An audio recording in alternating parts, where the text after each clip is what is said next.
So now that you have seen your pH equations, you know how to hop back and forth between the molarity of a chemical and an ion. Let's start to put some of these skills together. So this guy asks us to find the pH of a certain molarity potassium hydroxide solution and wants to know the H plus inside that solution. And so the first thing I might recommend is you think about what's going to happen with that KOH when we put it in water and make it a solution. And so KOH, we can always make the assumption that we're working with strong acids and bases. So that would break up into a K plus and an OH minus. And so we know the molarity of the whole chemical.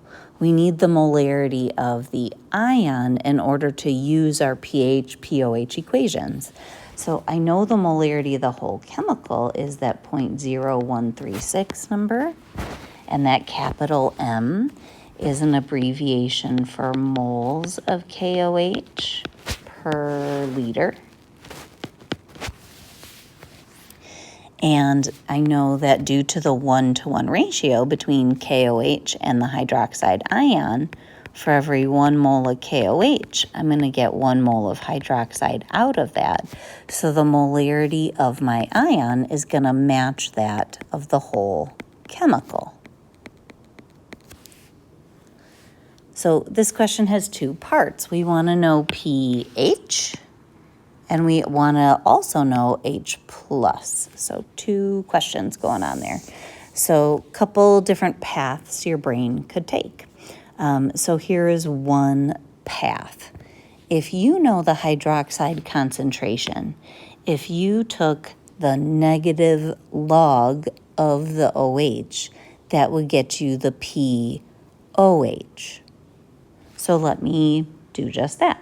So POH is the negative log of the OH concentration, which turns out to be 0.0136. If you throw that in your calculator, you'll get a POH of 1.866. But the question didn't ask for POH, it asked for pH.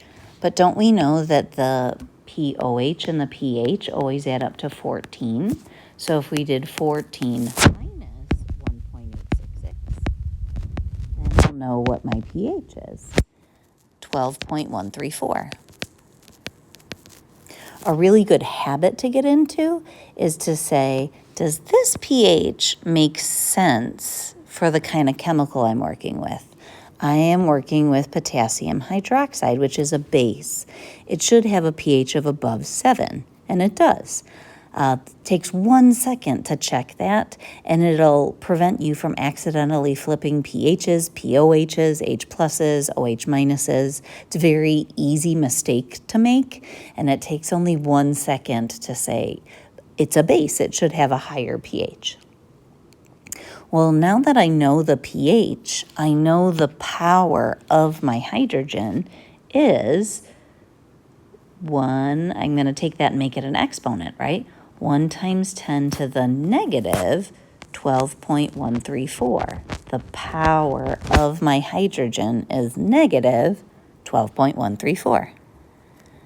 If I throw that in my calculator, the calculator converts it into a proper number for me. So that's roughly 7.35 times 10 to the negative 13th molar H plus.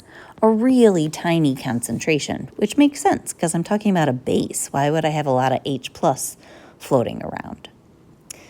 I said that there were multiple paths you could take, right? So here's one path where you go from OH to POH.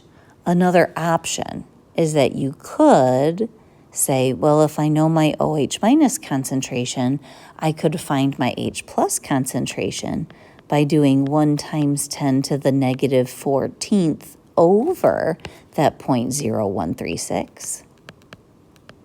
And guess what? If you do that, you will also get 7.35 times 10 to the negative 13th molar H plus, just like we did when we took the other path.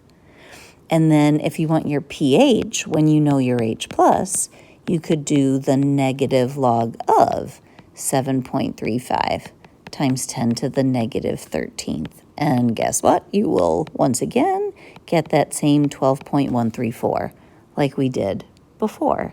So just be aware that if my answer key takes the path to the left and it turns out your brain takes the path to the right, or vice versa, as long as your answers match my answer key, your brain might have taken a different road to get there, but it's probably a safe bet that you did it correctly. You just did it in a different way than me if you get the same answers, but you don't quite match my answer key.